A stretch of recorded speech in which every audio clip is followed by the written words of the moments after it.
Excellencies, ladies and gentlemen, a very good afternoon to you all. I bring you a special greeting from the EU. Salam, and may peace and prosperity prevail in this exciting conference. I'd like to first share with you some of the synopsis of the global e-commerce, which have already been mentioned. The necessity for unity amongst nations. Secondly, to talk about the e-commerce EU experience. And finally, to share with you some best practices that may help develop and shape the Arab Federation for e-commerce. Ladies and gentlemen, the global e-commerce stands taller than any one nation or bloc of nations. The retail e-commerce sales have reached staggering level with potential growth imaginable, or I should say unimaginable. Only a couple of decades ago, I presented a paper on exponential growth of e-commerce, and my critics thought it impossible. I make similar declaration today, that there's no end to the trade that can be done online, and global e-commerce is truly infinite. With mobile commerce being the next big thing for e-commerce, already being used individuals around the world and global, especially in developing nations where bandwidths are limited. I still like my paper books and hardbacks. In the age of e-book, amazingly, the BBC reported last week that for the first time, the real book sales is more than electronic book sale. I suppose we will see continuous trends like this build so that we can go deeper in the abyss of e-commerce.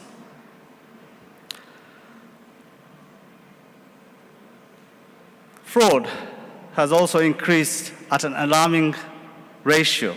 This includes identity theft, friendly fraud, merchant fraud, triangulation fraud, affiliate and clean fraud. These are serious crimes that nations have to deal with, especially child protection. A top priority for governments now is building the consumer trust, demonstrating a positive and a robust role as a facilitator for e-commerce prosperity. In a world where all the major countries have regulated their e-commerce, it is fair for the Arab Federation for e-commerce to bring in safeguards and security to build the e-commerce trust for the Arab region. And I am positive the United Kingdom and the European Union will support this initiative.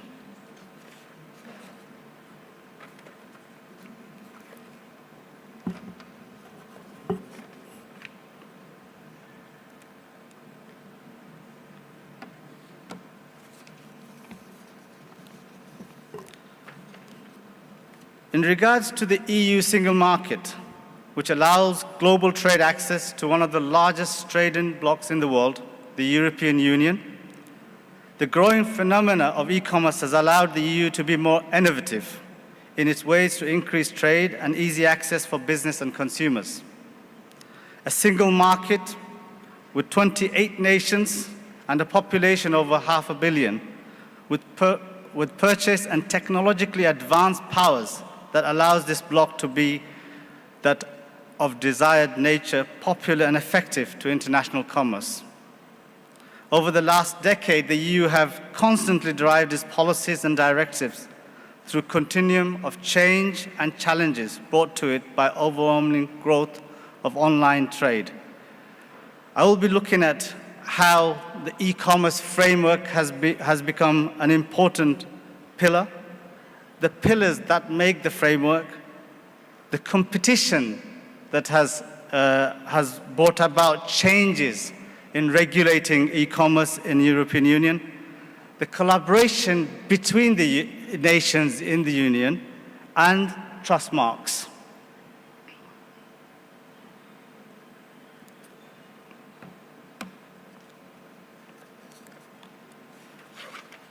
In 2000, the European Commission adopted the European Parliament's approval of the Electronic Commerce Directive.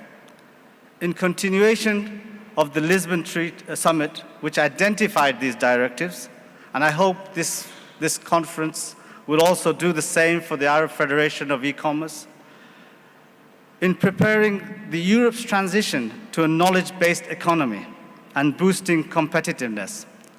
We all heard this a long time ago when ICT came in existence, the knowledge-based economy.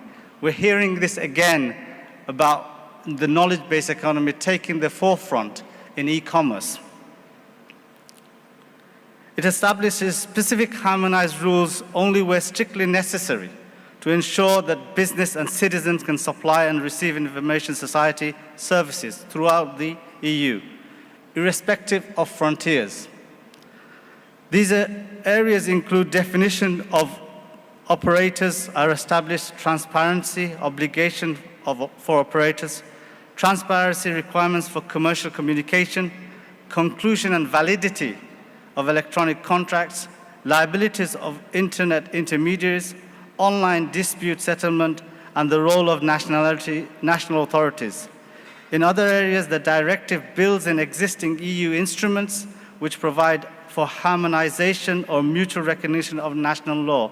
This is quite interesting, ladies and gentlemen, because, as you know, the European Union, the 28 nations, speak almost 28 languages and 28 cultures, and it's very, very difficult, which will be quite different for the Arab Federation of E-Commerce because you have very much one language, one culture, and very business-oriented nations.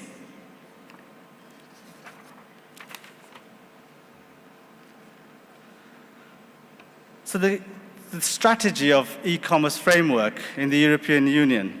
It's interesting to note the Eurostat in 2015 reported that the share of total turnover in retail sector reached 8% in 2015, showing that the dynamism of this form of trade and its continuation to the EU economic growth has to be sustained. The strategy for a digital single market in 2016 identifies a number of areas where action is required to break down barriers to cross-border online activity and to define an appropriate e-commerce framework. Preventing unjustified different treatment of consumers and businesses when they try to buy goods and services online with the EU is one of the key measures. Such discrimination can come from the form of nationality, residence, or geographical location, restricting to counter the principle of the EU. Further, the Commission announced its intention to fight all forms of unjustified, differentiated treatment of purchases based in different member states, irrespective of whether they are applied, indirect sales, or via distribution channels, regardless of how they take place.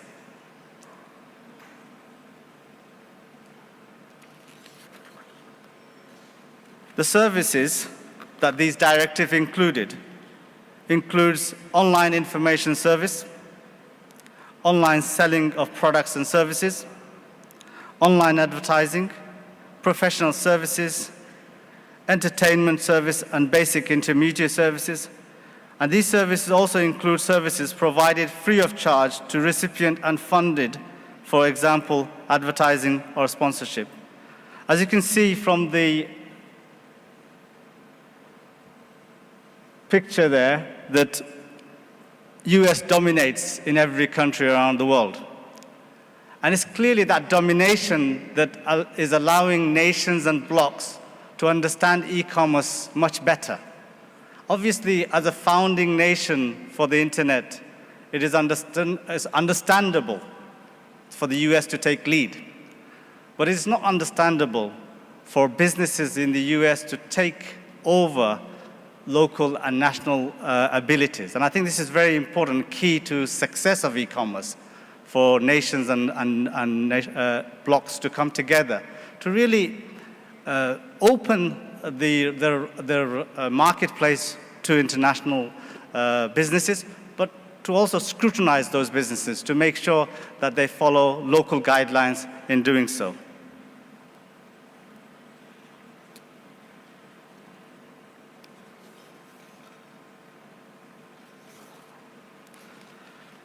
In terms of the cross-border e-commerce, in terms of making it more easier, the framework looks at how to unblock e-commerce potential, looking at how consumers can buy online from other EU countries and actually allowing them seamless transactions. As you can see from the slide, these transactions has been just taken off the European Commission website, so very true to the fact. But it's also kind of an interesting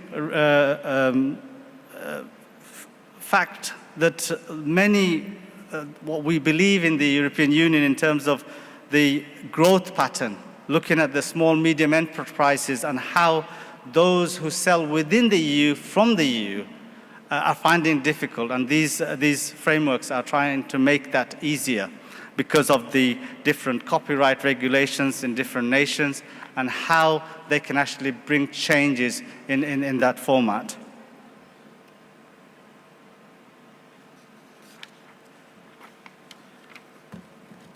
Obviously, e-commerce will not work without delivery.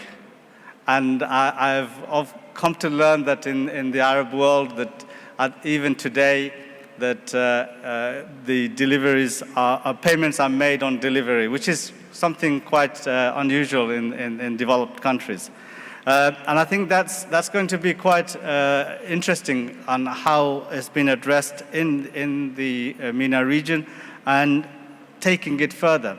Because in the UK, for instance, when I order something from Tesco's, when it goes over a certain amount, I expect Tesco's to deliver it free.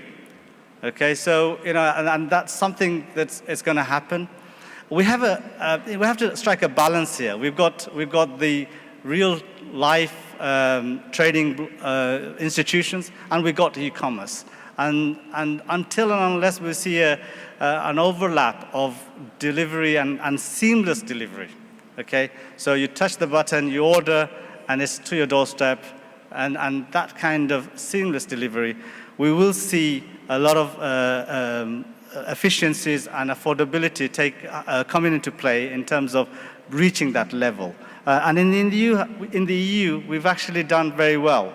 I mean, you can order something from the UK, from Poland, and you'll have it there next day before 9 o'clock, which is quite an interesting thing. But I think that's very important. While we talk about e-commerce and the staggering growth around the world, and I heard from the colleague from UNDP to let Alibaba go mad. But in those circumstances, you've got to realize that e-commerce for national boundaries means different things. And I think for the Arab region, certainly it'll open new doors and new opportunities for growth.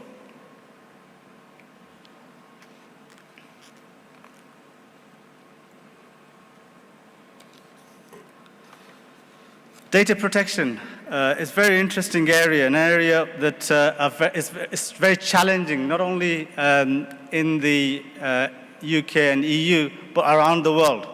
As you can see in the US, a lot of regulations are coming into forefront in terms of addressing those protection in terms of the data and how it's being delivered. So it's something to watch, and I think with the Arab Federation of E-commerce taking a major role in understanding that data protection would be quite interesting. It is a very important part of the e-commerce framework in the EU.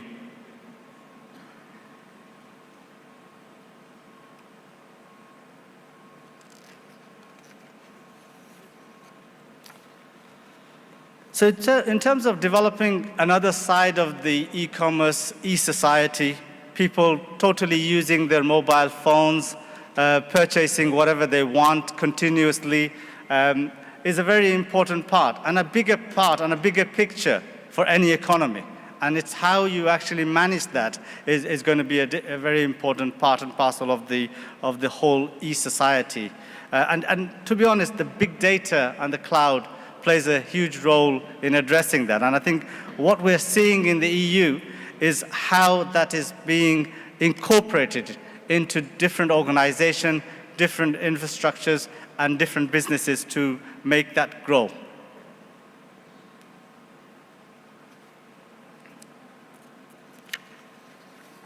So some of the pillars that really are key components of the e-commerce framework is to provide better access to consumers and business to digital goods and services across Europe. The digital single market, I've got to fly. Digital single market strategy wants to allow better access for consumers and businesses to online goods and services across Europe. This will remove the key differences between online and offline worlds to break down barriers to cross-border online activity.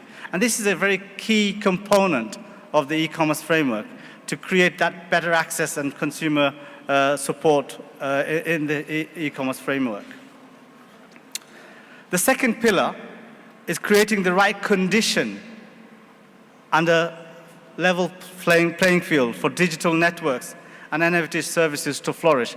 That's a difficult area because the communication giants in the EU do have their monopolies and how they deal with that. And I think it's going to be similar problems here in the MENA region because everyone wants a piece of the cake.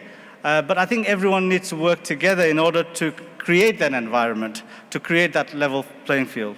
And this is why the digital single market in the EU aims to create the right environment and condition for digital networks and services to flourish side by side with high-speed, secure, trustworthy infrastructures and services supported by the regulatory conditions. And finally, the third pillar, maximizing the growth potential of the digital economy. This is the important part of really taking the EU mandate for e-commerce to a next level. European digital economy and of its society that can enjoy full benefits of e-commerce.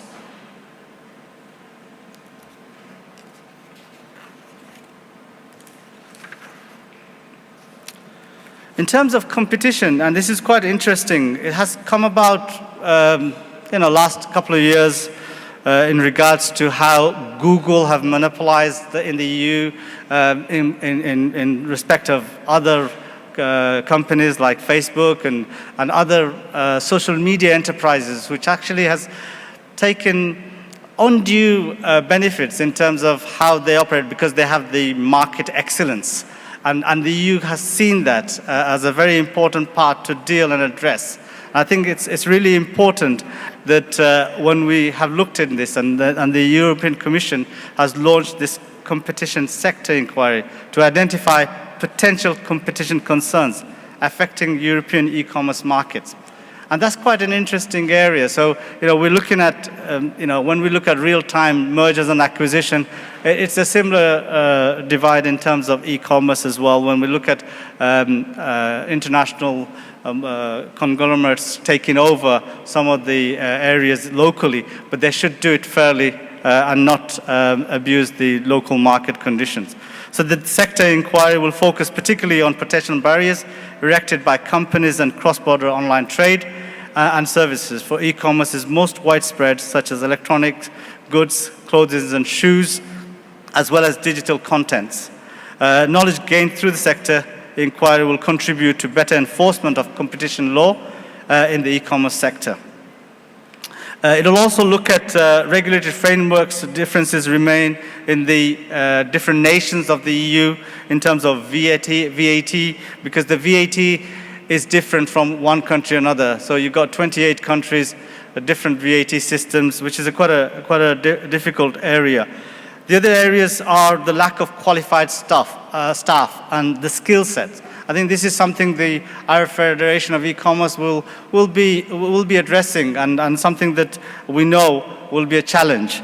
And the lack of funds for some of these research activities and developments. So the collaboration with the union, and I know many of you may be thinking that I'm from the UK, we've just had the Brexit, we've just had the divorce letter, we're still talking about the union. We've still got 2 years to go before we really break up, but I think our laws are still the European laws, okay? So until we kind of come out of the judiciary and legal systems of the European Union, we're still abiding by that until the UK comes up with its own directive. So the collaboration with the union, okay, this is an area of development as nations continue to see advantages of the e-commerce directives.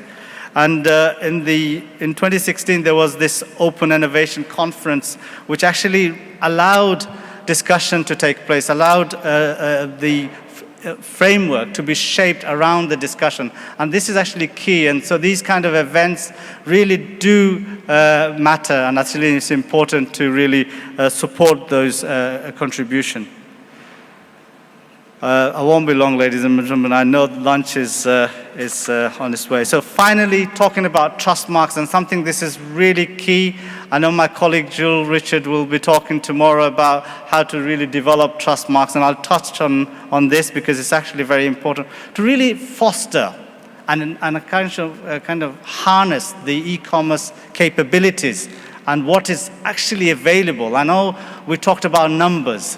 Actually, numbers in this case doesn't mean anything in terms of online trade. I mean, we're talking about started from millions, billions, and trillions. It's not going to end.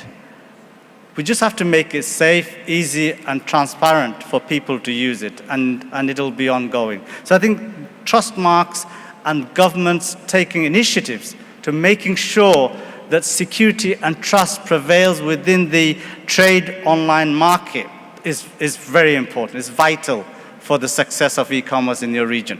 And I think this is what's happened in the EU. We've got this trust mark. Any companies applying for this trust mark have to meet certain obligations. And these are very important obligations because it allows the companies to really penetrate and develop them more. So I think, please do look at this, the EU trust mark identification and the EDIS Observatory. And I think this is very important for the Arab Federation of E-Commerce. Please do look at setting up an observatory yourself, which can kind of be a watch and a safeguard for the unification. So I think that'll be quite interesting. And then e-identification, I think Dr. Ali Khoury is a mastermind behind that. I mean, we worked very closely with him in EDA. We talked about how to secure online transactions, and I think this is really a fantastic opportunity for the Arab League, the Arab Unity, and the Arab Federation of E-Commerce to really take this on fully in the capable hands. And I think it's really grand to take that opportunity forward, and I know we will eliminate fraud prevention and all this stuff that really happens. Just quickly, the observatory, it allows the implementation of regulations and regulatory approach. It allows the companies to really abide by the rules and regulations.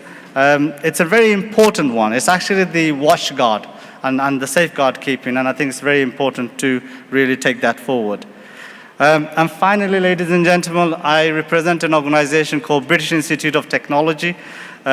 We are a company in the UK in the embryonic stage of the Internet and World Wide Web. We've worked with Sir Tim Berners-Lee. We've worked with founders like Dr. Lawrence Roberts, who are really the founding fathers of the Internet. We feel proud to be still in this game. We feel that still there's a continuation in technology advancements, and there's a lot happening in this sector. I know there's a lot of organizations exhibiting in this exhibition, but I think everyone has a connecting theme to each other, and I think this is really the unity case for such a conference. And in conclusion, ladies and gentlemen,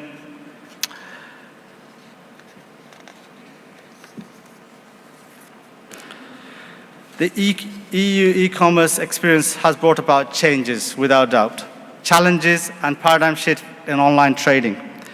It has no doubt been effective in identifying and quashing competition from e-commerce. Moguls like Google and Facebook and on Amazon, on eBay, yeah? Because, there's got to be a playing level field for everybody. Just because you're big, you can't take over the small guy. We need the small guys as well. We need the small, medium enterprises to kind of continually develop and evolve, because they are also lifeline. In the UK, 33% of the GDP is from SMEs. So it's a huge important factor that has to be taken into consideration in any given thing. So big organization, fantastic. We also need the small organization to play a role. So the use of the internet and the mobile commerce in the Arab Federation, finally, very interesting area. We've talked about it a lot. It's time that it's going for it. The trust mark for the Arab Federation would be a key one, especially if Amazon's coming. Please, I don't have anything against Amazon. I order a lot of books from Amazon, but a lot of things going on. And protection is a key to success. Without that, you'll have failure. You will have security problems. You will have trust problems. You'll have people trying to sell here, but then tomorrow go. So you've got to build that in from today. And I think it's very key and fascinating from global leaders, developed nations, telling you how to do things. I think you need to do it your own way. Learn from us, take good practices from us, and actually we can share all the good things together. Thank you very much.